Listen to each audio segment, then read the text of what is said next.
وَهُزِّي إِلَيْكِ بِجِذْعِ النَّخْلَةِ، اور ہلا لے اپنی طرف کھجور کے تنے کو، کھجور کے تنے کو ہلاؤ. تساقط گرائے گی علیکی تیرے اوپر رطباً جنیا، تر و تازہ کھجوریں چنی ہوئی. سوال یہ پیدا ہوتا ہے کہ چشمہ تو جاری کر دیا تھا اللہ تعالیٰ نے خود، تو کھجوریں کیوں نہیں پلیٹ میں رکھ کے دیں؟ وہ بھی فرشتہ لے آتا ٹرے سجا کے کہ یہ کھا لیں. تو اس میں کہا جاتا ہے کہ بڑی حکمت ہے کہ کھجور کا تنا جو ایک اچھا خاصا مضبوط تنا ہوتا ہے اس کو عین اس حمل سے پہلے ہلانے کا کہا جا رہا ہے.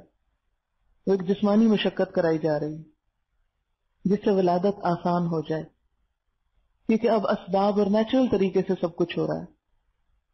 اور پھر کھجوروں سے تواضع اس وقت، اس میں بھی بڑی حکمت ہے.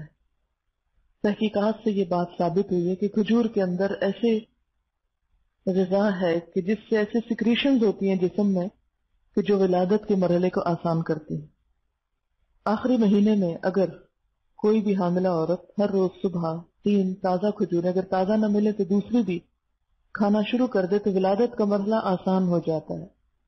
بہت سے لوگوں نے آزمایا اور جیسے پہلے آپریشن کے بعد دوسری دفعہ نارمل ڈیلیوری ہوئی اس نسخے کی وجہ سے. تو اس وقت جبکہ ڈیلیوری کا ٹائم تھا، کھجور کا درخت ہلا کر کھجوریں کھانے کو کہا گیا.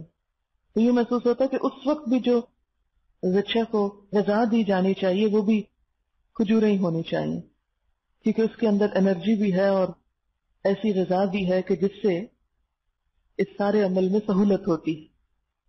اور رطب کہتے ہیں تازہ کھجور کو، فریش ڈیٹس، اور ویسے بھی اوپر سے گر رہی تھی اس وقت.